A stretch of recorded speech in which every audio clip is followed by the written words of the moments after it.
About 13 years ago, Audi introduced their first ever SUV to America, the Q7. It was such a huge success for Audi that the company actually kept the car in production for about a decade until they finally redesigned the Q7 back in 2017. Now, 3 years ago when I tested the all-new Q7, I was a little disappointed with its overall design. It didn't kind of have the same presence that the first generation had, which is why I'm out here in beautiful Palm Springs, California with Audi to drive the completely refreshed 2020 Q7. Audi says this is the most extensive refresh they've ever done without fully redesigning the car because it has an all-new engine under the hood. It has a completely new look on the outside as well as the inside, and for the first time ever, Audi is offering an SQ7 with a twin turbocharged 4-liter V8 engine. So the big question I want to answer, has Audi made enough changes to the 2020 Q7 to kind of turn it into a Lamborghini Urus and Bentley Bentayga for a lot less money? That's what we're here to find out.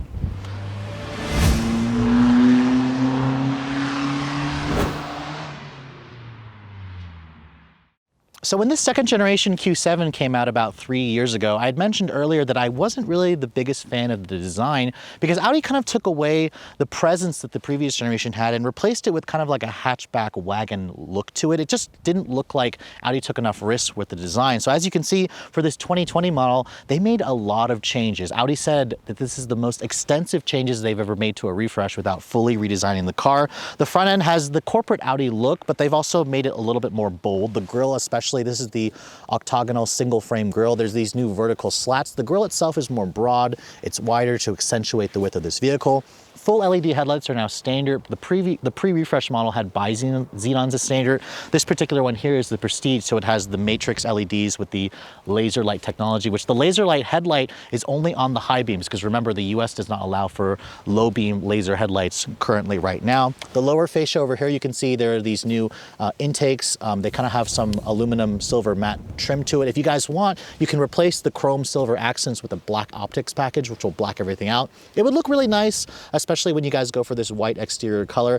Overall, I think that the refreshes, the changes they've made for the 2020 model at the front end are very successful. It still doesn't have the same kind of presence that the old Q7 had, but this is kind of what the car should have looked like when they first redesigned it. Now, looking at the rest of the side profile here, you can see the overall dimensions haven't changed for this car. It's still kind of a tweener vehicle. It's wheelbase at 117.9 inches long and 199 inches overall. This is actually the same platform, as I said, as the Bentley Bentayga and the Lamborghini Urus and the Porsche Cayenne. This is the MLB Evo platform. The wheels have also been completely refreshed this year. This Prestige model that we're looking at has the 20-inch wheel. I don't particularly like this design of the 20-inch wheel with a silver look. It's a little bit plain for me. But again, there's a black optics package which will roll in a 21-inch wheel, and you can now go up to a 22-inch wheel, which the pre-refreshed models didn't offer that. This car here comes standard with an air suspension, so it gives you the ability to raise and lower the car around 2.5 inches. What you're seeing in it right now is kind of in its all-road configuration. This looks like it gives you around 8 inches of ground clearance. If you drop it down to dynamic, the car literally looks like a wagon or a hatchback because it is super low to the ground, which again is going to help you in terms of the handling department. Now, looking at the rear, you can see a lot of changes Audi has made here. They essentially took the same design language that we saw on the A6, especially with the taillights. They have this new LED light signature. They also include dynamic turn signals in the front and the rear. There's this new chrome bar that goes across between the two taillights that again accentuates the width of this vehicle. This is kind of the flagship of Audi's SUV lineup, although the Q8 is technically there, but this is bigger than the Q8 by about 3 inches. Now, underneath here on the rear bumper, Audi calls this little piece right there exhaust trim. And unfortunately, Audi has succumbed to those horrible fake exhaust tips. If you guys look at the pre-refresh models, they had real exhaust tips. I'm hoping the SQ7 will have true quad exhaust outlets, which typically they save that for the S-Line cars. Let me know in the comments below if you guys don't mind the fake trim. This one here has the towing package because it'll tow a maximum of 7,700 pounds. Now, looking at the cargo area, obviously the Q7 comes standard with a power liftgate. And this is where the car also kind of falls short of some of the competitors. A third row seat is going to be standard, but with the seats up, you're only looking at around 13.5 cubic feet of space. That is pretty small. The Volkswagen Atlas, which isn't on the same platform as this, offers roughly around 5 more cubic feet of space. Now, if you want, you can basically fold down these seats, and they're power folding, which is nice. And if you fold down the seats, Audi says you get around 31 cubic feet of space. If you fold everything down, you get around 72 cubic feet of space. Now, that space is pretty good, but you should know something like the BMW X7 or the Mercedes GLS is going to give you roughly, 10 to 20 more cubic feet of space. So just keep that in mind if you guys need maximum cargo capacity. Okay, so Audi obviously made a lot of changes to the exterior, but what about the inside of this vehicle? And this is where the company also made a lot of changes as well. And the first thing I want to show you guys, the door, when you shut it, it has a really solid thunk to it, which is very important when you're spending this amount of money on a car. This particular one here, again, comes out standard with Audi's smart key access system. It's actually their newer key fob. It's a much smaller key. I like the design of the key a lot.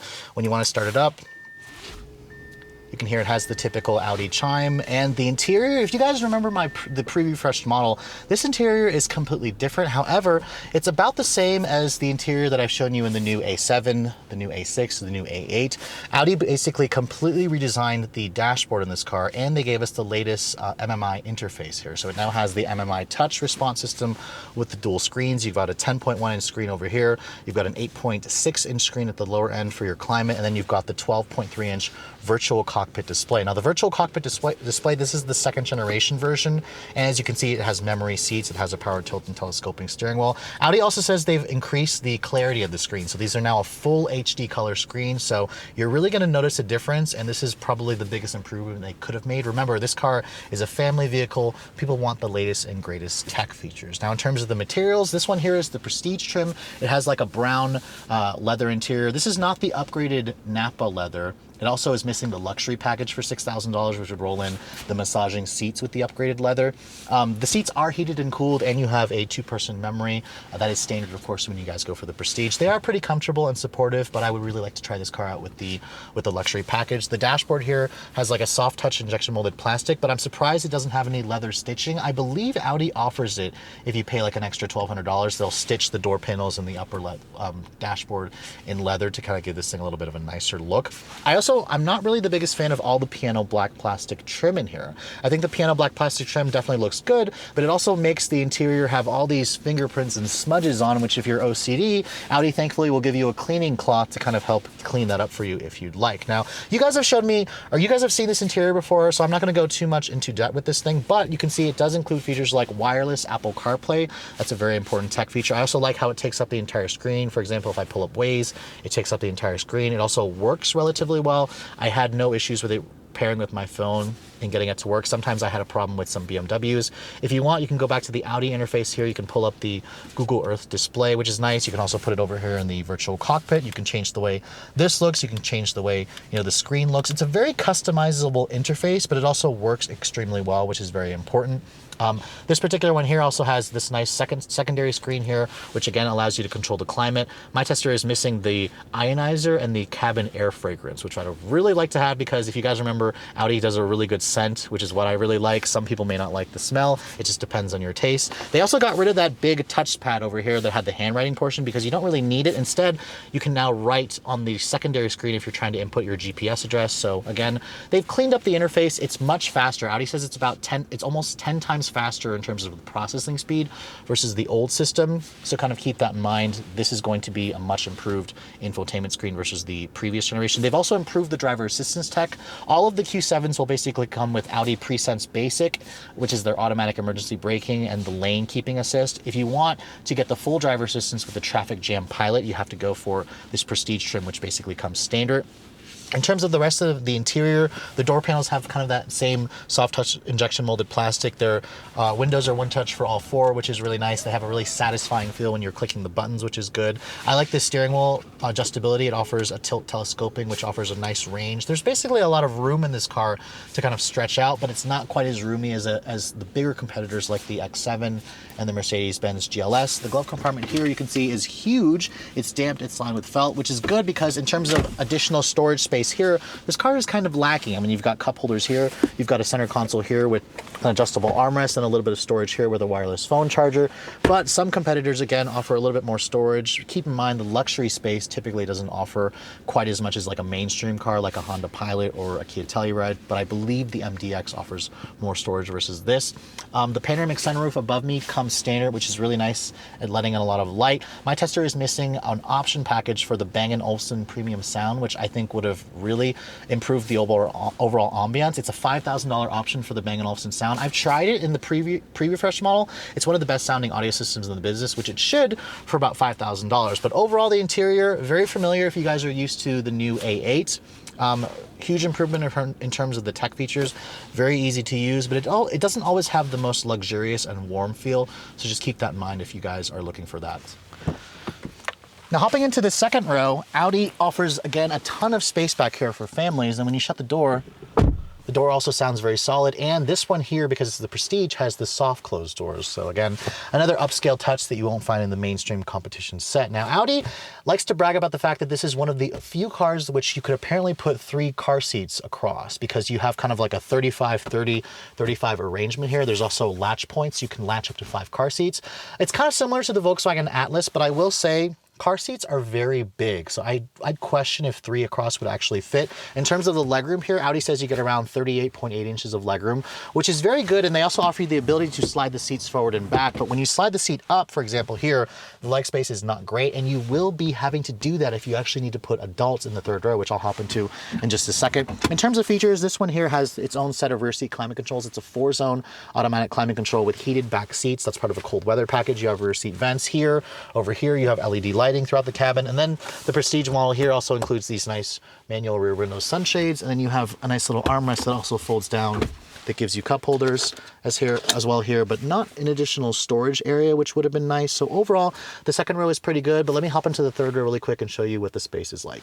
So the Q7 comes standard with a third row seats, which means this car will seat 7. Let me hop back here and show you guys now. The first thing I'm going to show you is how do you actually get back here. Now the seats, they fold and they slide in multiple ways. The easiest, or the only way you can do it, is you pull this little lever right here, which brings the seat back down, and then you have to push on this down, which lets the seat kind of slide forward. Some competitors have a much simpler mechanism. The MDX, you push a button, it kind of will hydraulically move forward. So I was kind of hoping Audi would do the same thing. They do give you a lot of space to get back here, and then when you get back here, you can see there isn't really much in terms of foot space.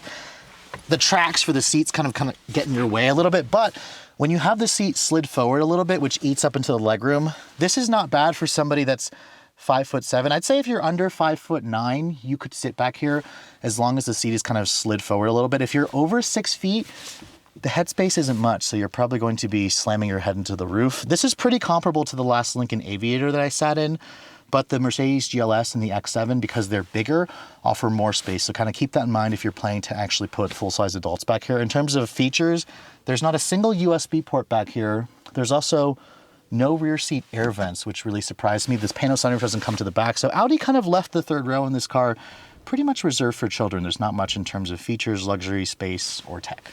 So typically with an Audi refresh, they don't change the powertrain. However, Audi actually replaced the V6 engine, which was actually a really good engine in the pre-refreshed models. This one here has a 3-liter V6, just the same displacement as the old engine, but now it's turbocharged as opposed to being supercharged. It also has their 48-volt mild hybrid system, so this car is also a hybrid. It basically allows the car to have a much smoother start-stop system because it allows the engine to shut off sooner.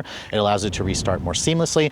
Horsepower is up. It now makes 335 horsepower. That's about 6 more horsepower versus the supercharged 6, but torque is up about 44 pound-feet. You're looking at 369 pound-feet of torque. So the torque figure is what's generally more important.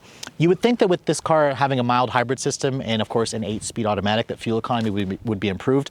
Sadly, however, it actually went down when Audi switched to this new engine. It's now rated at 17 city, 21 highway. The old V6 got 1925, so I'm not sure entirely what happened there, Audi, but this one here with the tow package will tow a maximum of 7,700 pounds. Audi says you'll get to 60 in around 5.7 seconds, and as this one sits, it weighs around 5,000 pounds, so it's a pretty heavy car. Now, of course, if you guys are looking to save about $6,000, Audi also offers a 2-liter turbo 4-cylinder, which has about 100 less horsepower than this. I'll save that for another review. And then, of course, the big news with this refresh model is the all-new SQ7, which has the same motor that's in the Bentley Bentayga and Lamborghini Urus. However, it's just detuned. 4-liter twin-turbo V8, which has around 500 horsepower and 568 pound-feet of torque. That's a car that I'm really much looking forward to drive, but this is the car they have for us to drive today, so let's get this out on the road and see how it performs. All right, so we're here in beautiful sunny Palm Springs, and I've got my drive partner, Tommy Micah from TFL, and we're driving the new Audi Q7. And Tommy, you said this was your first Audi program ever? Yes, this is, well, that's not true, actually. I went on one in 2013. Okay, that was a while ago. When I was a baby. When you were a baby, when you were 12. Absolutely, but this is my first solo Audi program, so I'm super stoked. Okay, yeah, and they honestly, they picked a really great location. I mean, who doesn't love Palm Springs? It's like 70 degrees out here, it's sunny, there's no rain, and and they have us driving two cars. We're driving the S4 later today, but right now we're in the Q7, their family car. And Tommy, in the presentation, Audi said this is like the most extensive refresh they've ever done for a car that didn't get a full redesign. I mean, when you first saw this car, did you think it actually looked different? Yeah, especially from the rear.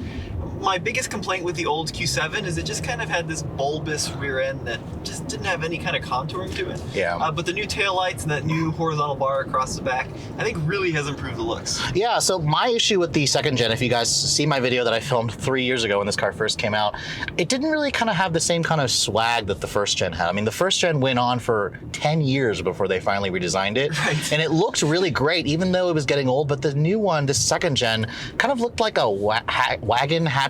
Like, it didn't really have the same kind of like presence to it. So I like the changes they made to the styling. They made it look more sleek, and we're finally getting an SQ7, which is basically like a Bentley Bentayga and Urus for a lot less money. Yeah, and speaking of, performance, even this V6 Q7 has a brand new heart. Yes. So what do you think of the new engine? Okay, so I loved the old 3-liter supercharged V6. Yeah. Like in the old one, it had that little hint of supercharger whine. It had a little burble from the exhaust, which you didn't expect in a vehicle like this. And this new engine has 6 more horsepower, but 44 more foot-pounds of torque, which is nice. But I think Audi has really taken away the character of the supercharged 6 because, like, it has a nice noise to it, but it's a little too quiet. But I guess it's what it needs to be for this segment of vehicle. What I really have a problem with is this 8-speed auto, which is really funny because it's the 8-speed ZF that we've praised in our videos so many times. But in this car, I'm finding that it can be a little sluggish. So even right now, I have it in dynamic, I have it in sport mode, and I put my foot down and it's still kind of hesitant to give me like lower gears. Like, it's very much, I feel like Audi has messed with it and made it, try to give us better fuel economy, which the fuel economy got a lot worse for this generation. A lot worse, yeah. I mean, I'll have to wait until I test it back home to see, what I actually get. And the old one, I got around 19.5 mpg in mixed driving, which, isn't too bad. But I have to say that the way this car feels when you're driving, especially when you're hustling it, this is a big car and you feel the weight. The suspension is nice. It's got the air suspension. The steering, this one here, I don't think this one has like the rear, it doesn't have the rear steering. It's like optional. I believe it's like $1,100 extra. But you kind of, get a sense that you are piloting a car that's really big. Plus, I don't like this road here where there's literally a cliff that's on the side of the road. So I'm going to take it easy a little bit. But the Q7 is still a really easy car to drive. It's just there's a lot of new competition out there now. I mean, there's the new Aviator that's out, which is really good, which I think you've driven that, correct? I have, yep. Okay, yep. it's And really... that, that plug-in hybrid's kind of a monster. Yeah, see, I haven't driven the plug-in hybrid, which I would like to drive for sure. And then of course there's the X7 and GLS, which if you're willing to spend more, you'll get a bigger car on the inside technically, because I think the X7 you said was like 3 inches bigger than this car. Yeah, and the like X5 is smaller than this. Right, so yeah. This is kind of that tweener, right? Yeah, it's an interesting tweener car, but I guess that's the reason why the Q7's always been a sales success. Remember, this was Audi's first ever Audi SUV, I believe.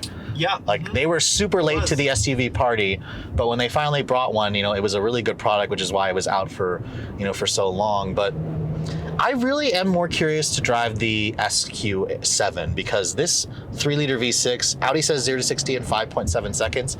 It feels, it's a little sluggish sometimes. I can't imagine what the 4-cylinder is like. But keep in mind, I mean, I think that 80% of people that are buying the Q7 are buying it because they want, kind of the big, comfy, luxury 3-row crossover. So, do you think this is going to be up to their needs, or do you think even for like daily driving this isn't enough? I think for daily driving this is probably enough. Yeah. I think the 4-cylinder I would probably do a hard pass on. The 2-liter? Yeah, the 2-liter. Even though I haven't driven it yet, but I mean, it's got 100 less horsepower than this, and I think this is just adequate power. Again, my expectations are a little higher because of the price of this car. Like, it's a luxury car, and this one here is like $75,000, which you can spec it up to be over 90 if you wanted. But I mean, this is still nicer than the Cadillac XT6, which is a kind of a disappointment. The Volvo also, the XC90, the two cars came out new at the same time, and I didn't like the I liked this car's engine more, the old supercharged engine versus the Volvo's 2-liter.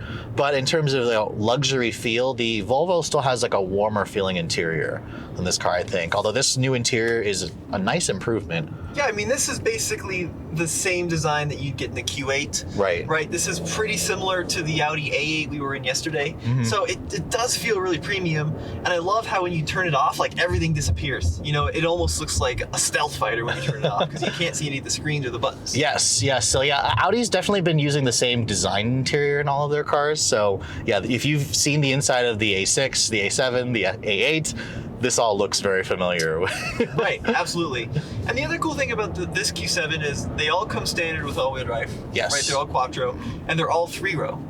So there's no need to check a special box and get a special package to get a 3-row. It's all gonna come with the maximum seating configuration. Yeah, I think that's a nice selling feature, and like even the pano sunroof on this one is standard. Like you don't have to pay like an extra, $5,000 that some brands will charge you for a sunroof. So Audi still has a lot of value.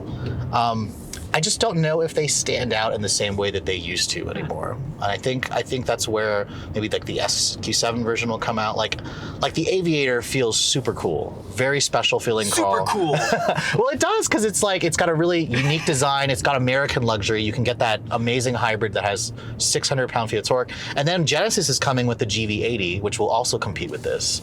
Right. And that car will be a lot less expensive. You can get a 3.5 liter twin turbo engine, and it comes with a 3rd row if you want to, option that in. I mean, the interesting thing that they've done here is they've really pushed it as far as they can with a refresh without coming to a full new model. Correct. You know what I mean? I mean, I think they know that the Aviator and the Volvo and the other Germans have been really pushing hard this segment, with like the Koreans entering the game. Right. So they really stepped it up, but is it enough to compete with the Aviator and the GV80? Right. Does it stand out enough? Yeah, I agree. It's a good question. Let's try a quick acceleration run really quick here, since there's nobody behind me. Sophie on a canyon road. Oh, geez.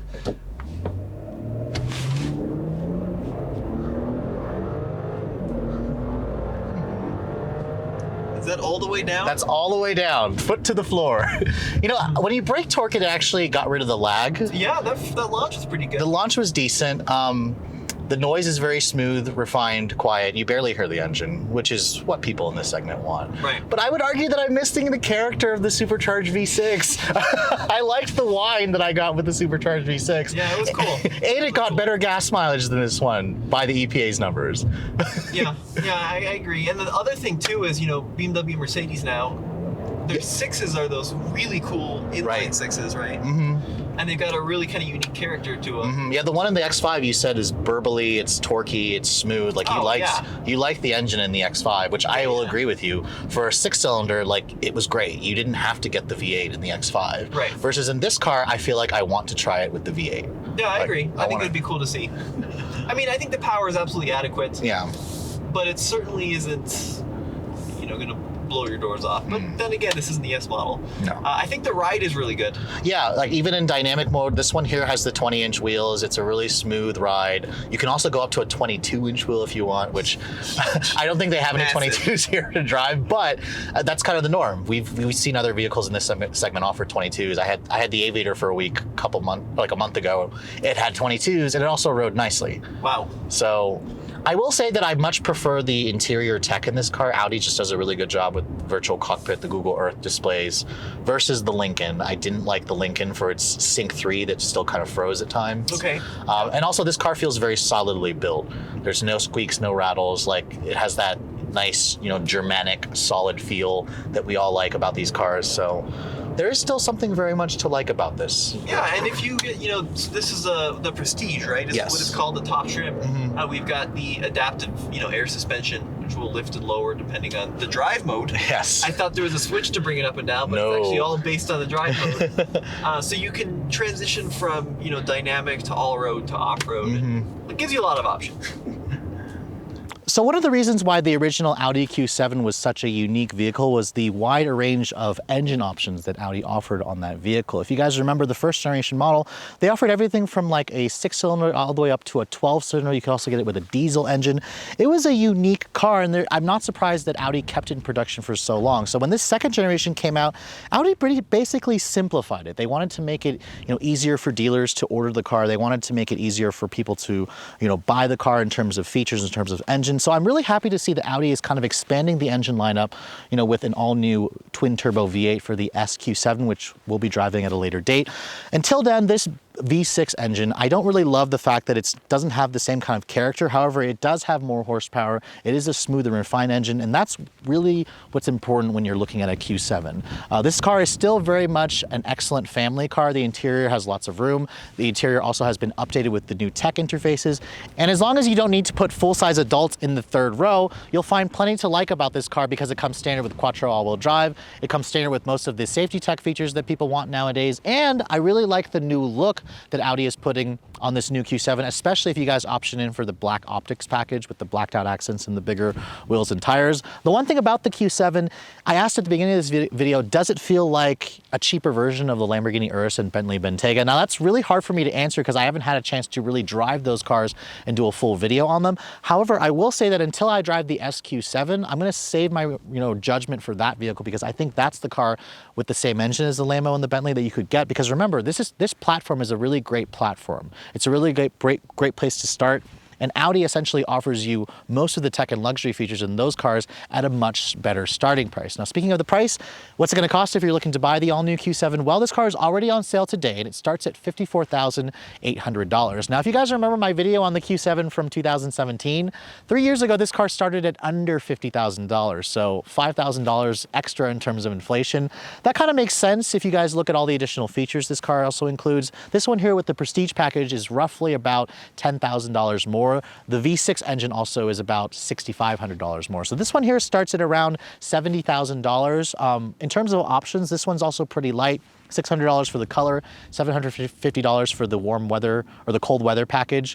This one here stickers for just under $75,000, which is actually a pretty reasonable amount of money. It's about the same price as the Lincoln Aviator and the Cadillac XT6 and a BMW X5. However, keep in mind, if you guys option in all the goodies like the luxury seating package, the dynamic steering, the rear steering and stuff like that, you could easily option this car up to be, over $90,000, which makes the value strength kind of being taken away from this car. But as long as you keep the options in check, I think the Q7 is still a really nice option. Just keep in mind it's no longer the most distinctive option in the segment. And for some of you, that may be an important factor when you're considering a luxury SUV for your family. But with all that said, I hope you guys have enjoyed my full overview on this 2020 Audi Q7. If you're also looking to see the latest cars I'm testing, be sure to follow me on Instagram at redline_reviews. Like us on Facebook. And as always, guys, please keep subscribing to the Redline Reviews YouTube channel for all the latest reviews. Thank you so much for watching. I'll catch you all in the next video.